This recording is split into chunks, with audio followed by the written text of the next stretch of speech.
bem-vindo ao canal Biologia e Tal. Eu me chamo Daniel Fernandes, sou fisioterapeuta e também professor de Biologia. E no vídeo de hoje estaremos falando sobre as características gerais das plantas e também sobre as briófitas e as pteridófitas. Se você gostou desse assunto, já deixa aí aquele like e assista esse vídeo até o fim, porque aqui neste canal sua bio é mais divertida e informativa. Bem, pessoal, e no vídeo de hoje nós vamos falar sobre as plantas, beleza? Vamos lá? É o seguinte, é muito provável, gente, que as plantas terrestres tenham evoluído a partir das algas verdes, devido às suas características, tá certo? Nós temos, por exemplo, que é muito forte, tanto nas plantas terrestres quanto em várias espécies de algas, né, os pigmentos fotossintéticos, as clorofilas A e B, tá certo? São essas clorofilas que vão absorver então os espectros de luz, né, e vão refletir o espectro de luz verde, fazendo com que você e eu consigamos enxergar as plantas da cor verde. Mas vamos ver então qual que seria essa filogenia, né? Olha só, há 500 milhões de anos atrás teriam surgido as algas verdes pluricelulares. Quando nós começamos a subir, aproximando dos 400 milhões de anos, nós temos ali um clado que deu origem às primeiras briófitas. Continuando a linha entre 400 e 300 milhões de anos, nós tivemos então uma linha evolutiva que deu origem às primeiras traqueófitas primitivas. Essas traqueófitas, então, nós temos ali pouco acima delas, por volta de 300 milhões de anos, um clado que deu origem às primeiras pteridófitas. Outro ramo foi ali para o lado direito, né? E aconteceu um clado, dividiu em duas partes. Uma linha evolutiva deu origem às gimnospermas e a última da direita deu origem às angiospermas. Tranquilinho até aqui? É o seguinte, todas as plantas são, gente, anota isso aí, ó, pluricelulares, tá certo? Eucariontes, ou seja, possuem um núcleo, né? São autótrofas, ou seja, elas sintetizam a própria matéria orgânica, né? O próprio alimento.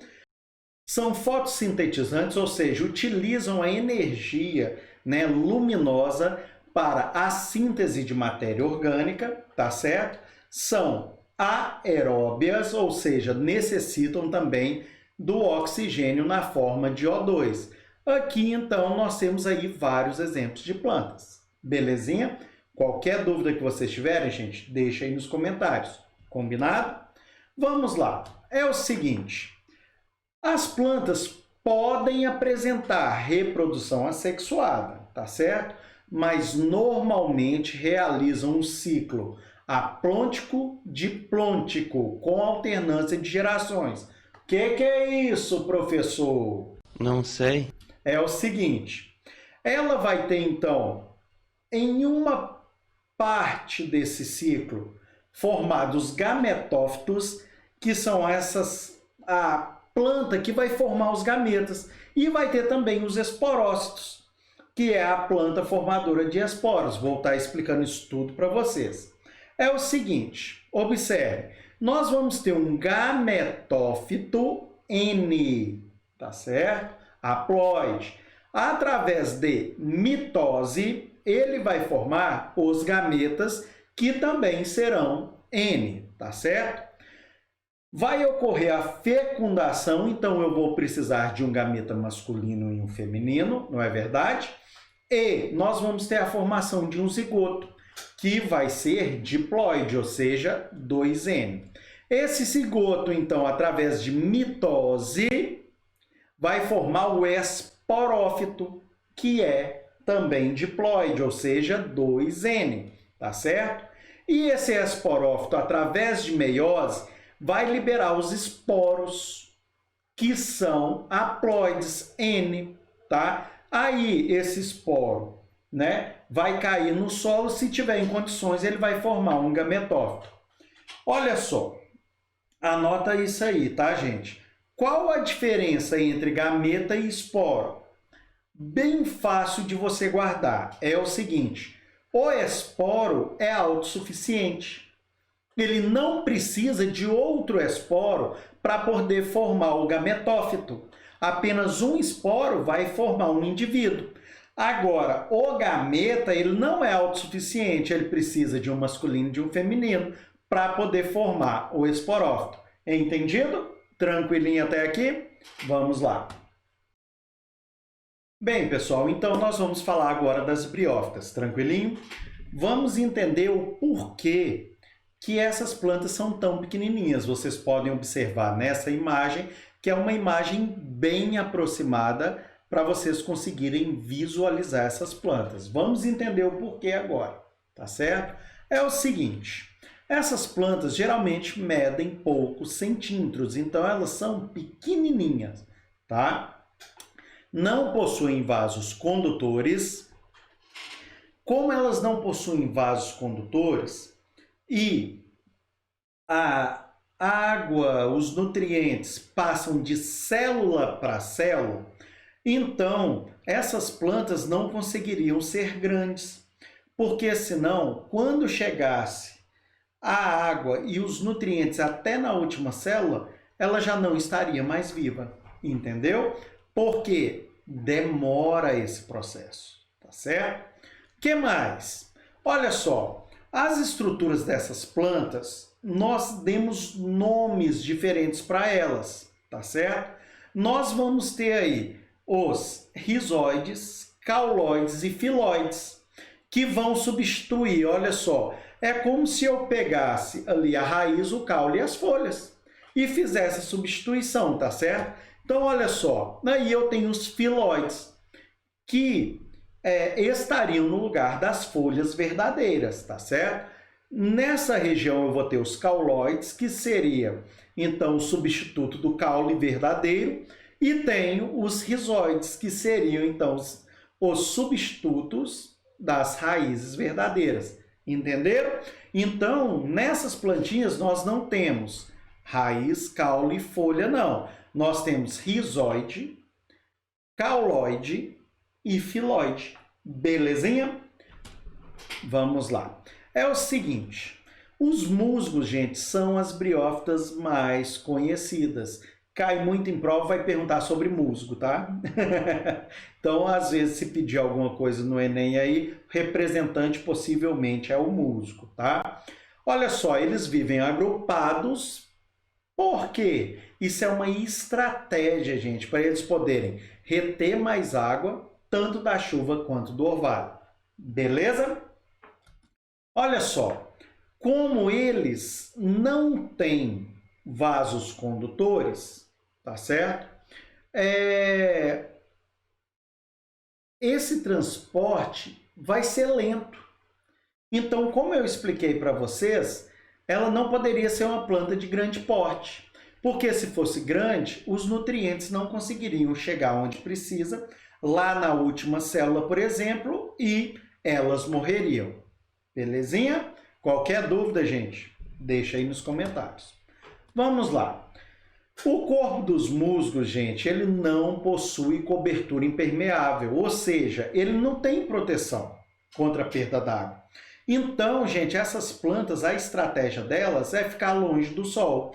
Então, elas vão ser encontradas em locais úmidos e que não recebem a luz direta do sol. Então, apenas em ambientes sombreados, beleza? Olha só, nesses locais há menos chance de ocorrer a perda de água por evaporação. Porque se isso acontecer, a planta vai ressecar. Certo? Bem, é o seguinte, nós temos uma grande diversidade de briófitas, tá? Algumas, gente, como as hepáticas e os antóceros, são muito semelhantes às algas. Vou mostrar para vocês. Por causa do corpo que é formado praticamente um talo, tá certo? Então ela não tem órgão diferenciado. Se você não sabe o que é talo, se você ficou com dúvida aí em algas, eu vou estar postando aqui uma aula apenas sobre algas, belezinha? Quando eu postar aqui, você vai lá e dá uma olhadinha nessa aula. Nas próximas semanas eu vou estar colocando aqui no canal. Combinado? Olha só, outras como os musgos possuem estruturas diferenciadas. Então as hepáticas e os antóceros, gente, vão ser muito semelhantes às algas. Agora, os musgos nós vimos que possuem estruturas diferenciadas. Rizoide, cauloide e filoide, não é mesmo? Então, nós temos aqui as hepáticas e os antóceros, tá vendo? Talo. Agora, aqui, no caso dos musgos, nós temos aí 3 estruturas diferenciadas, rizoide, cauloide e filoide. Belezinha? Olha só, qual que é o ciclo reprodutivo do musgo? Vamos entender. Nessa parte de cima, nós vamos ter o gametófito feminino do lado esquerdo e o masculino do lado direito. Vamos pegar o do lado direito primeiramente. Lá em cima, lá no ápice da planta, que é chamada de anterídeo, tá? Nessa região, eu vou ter a formação do gameta masculino, que é o anterozoide. E do lado esquerdo eu tenho lá em cima, lá na pontinha da planta, os arquegônios. Os arquegônios, gente, vão ser responsáveis pela formação do gametângio, tá certo? Que vai manter ali dentro dele a oosfera, que é o gameta feminino, tá certo? Então, para que ocorra a fecundação, nós vamos precisar que esse anterozoide chegue até o gameta feminino, que é a oosfera, belezinha? Vou explicar para vocês como é que isso vai acontecer. Olha só, a água, nesse caso, gente, é muito importante para os musgos, porque o anterozoide ele vai ter que nadar ao encontro do gameta feminino, tá certo? Por isso que ele tem aqueles flagelinhos que eu mostrei para vocês, tá? Então, nós vamos ter o gametófito masculino, que vai formar os anterozoides, e temos o gametófito feminino, que vai formar a oosfera.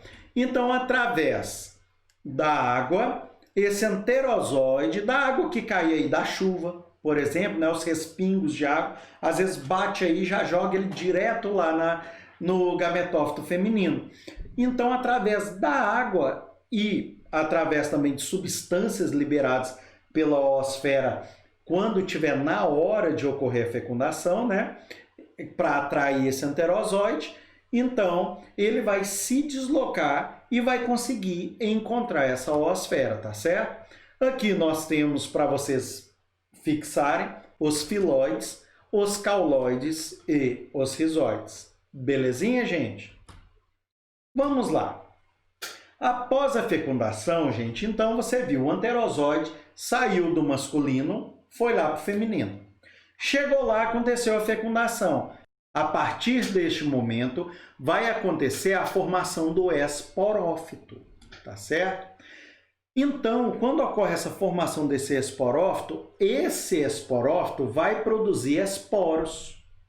Esses esporos podem ser levados pelo vento aí e vai chegar em algum lugar. Se o solo for propício para ele, ele vai desenvolver e vai formar um gametófito. Entendeu? Belezinha? Vamos lá. Então, olha só, o musgo ele alterna 2 formas de reprodução. Então, ele vai fazer essa alternância. Ele vai ter a reprodução sexuada, porque vai acontecer a produção dos gametas, a fecundação, a produção do esporófito. Depois tem a reprodução assexuada, onde ocorre a produção dos esporos, tá certo? E eles são autossuficientes, como eu expliquei para vocês. E aqui eu tenho um esporófito e mostrando os esporos aí que caem no solo e que são levados também pelo vento para outros locais. Belezinha? Bem, é o seguinte, as hepáticas então são essas plantinhas, né, que parecem aí com a alga, né? Elas são achatadas e também são encontradas apenas em locais úmidos. Os filóides têm em torno de 2 a 10 centímetros de comprimento. Então, essa aí é um pouquinho maior, né? Fica um pouquinho maior que as outras. Elas receberam esse nome de hepática, gente, olha aí, por causa do fígado humano. Tá certo? Pteridófitas, já ouviu falar das pteridófitas? Vamos entender. É o seguinte, as pteridófitas são as primeiras plantas traqueófitas. O que é isso? São as primeiras plantas que desenvolveram vasos condutores, tá certo? Essas plantinhas aqui, diferente das briófitas, elas possuem raízes, caules e folhas, beleza? Não formam semente, não produzem flores, tá? A maioria é terrestre, mas tem algumas espécies que podem ser dulcícolas, tá? Vivem em locais úmidos e sombrios e pode ser dividida em 3 grupos. Nós temos as licopodíneas, as exetíneas e as filicíneas, que tem esses exemplos entre os parênteses que eu vou estar apresentando para vocês nos próximos slides, belezinha? Vamos lá então. Aqui eu tenho um exemplo de samambaia, que é um exemplo de filicínea, tá certo? Vou mostrar para vocês. As licopodíneas eu tenho como exemplo o licopódium e a selaginela. Esse daí então seria o licopódium. Olha, muito perfeito, né, gente? Eu acho planta perfeita demais. Muito bonitinho. E tenho a selaginela nessa outra imagem. Tranquilo? A próxima que nós temos são as exentíneas. Eu tenho como exemplo o exento ou cavalinha, que são esses indivíduos aí. Belezinha? Vou ter também as filicíneas. Olha aí, gente, maior quantidade de espécies. Nós temos samambaias, que aí tem várias samambaias nessa imagem, e as avencas. Belezinha? Qualquer dúvida, já falei 2 vezes, deixa aí nos comentários, beleza? Vamos lá. Ciclo reprodutivo da samambaia, gente, vamos entender. Essa planta aqui, gente, nós chamamos ela de isosporada. Por quê? O gametócito dela é monóico. O que é isso? O mesmo gametócito, ele vai ter a região masculina e a região feminina. Olha que interessante. Então, observem a partir do esporófito, tá? Do lado esquerdo. Nós temos as plantas, vocês sabem aqueles pontinhos que tem lá na samambaia? Vou pôr uma imagem aqui na tela para vocês lembrarem, caso vocês não lembrem. Esses pontinhos, gente, são os esporângios. São os soros da samambaia. Lá dentro eu tenho os esporângios. O próprio nome já está te contando o que ele forma. Esporângio. Então, ele vai formar esporos. Esses esporos, como eu falei anteriormente, são autossuficientes. Lembra? Então, esses esporos vão cair no solo. Se tiver em condições adequadas, nós vamos ter a formação de um prótalo. Esse prótalo, ele vai ser monóico. O que é isso, Daniel? Isso daqui significa que tem o masculino e o feminino nessa mesma estrutura, tá certo? Então, lá no arquegônio, que é a parte de cima, nós vamos ter a oosfera. E na parte de baixo, no anterídeo, nós vamos ter os anterosóides. Então, esse anterosóide, certo? Ele vai se deslocar até a oosfera, mas para isso ele também vai precisar de água, precisa de um meio aquoso. Quando ocorre a fecundação, eu tenho a formação do esporófito, que são aquelas folhas, tá certo? Da samambaia. Então eu tenho uma coisa para contar para vocês. Nós falamos das briófitas e eu falei com vocês em um certo período da formação do esporófito. Só que pensa comigo, quando você olha para a briófita, você vê os gametócitos, não é verdade? Então, gente, a fase duradoura mais presente lá é a fase gametofítica. Agora, aqui nas pteridófitas, qual que é a parte que você vê que é mais duradoura? É a fase esporofítica. Então, a fase duradoura das pteridófitas é a fase esporofítica, entendeu? Se não entendeu, já sabe o que tem que fazer, né? Beleza? Vamos lá. É o seguinte, o ciclo reprodutivo da selaginela. Nesse caso aqui, gente, ele vai ser um pouco diferente, porque nesse caso, os indivíduos são dioicos. O que é isso? Eles vão produzir esporos, olha aí, diferenciados. Nós vamos ter masculinos e femininos. Então, nós vamos ter gametófitos com sexos diferentes, masculino e feminino. Então, olha aí em cima, nós temos um esporófito 2N, que ele vai ter um megasporângio e um microsporângio. Beleza? Então, o esporófito que tem um megasporângio, ele vai produzir os megásporos, que vão dar origem, olha aí, à oosfera, que é o gameta feminino. E no caso, o esporófito tem um microsporângio, ele vai dar origem aos micrósporos, que vão dar origem aos anterozoides, que são os gametas masculinos. Então, quando há a união deles, há a formação do zigoto. E esse zigoto, através de mitose, forma o esporófito e assim recomeça o ciclo. Belezinha, gente?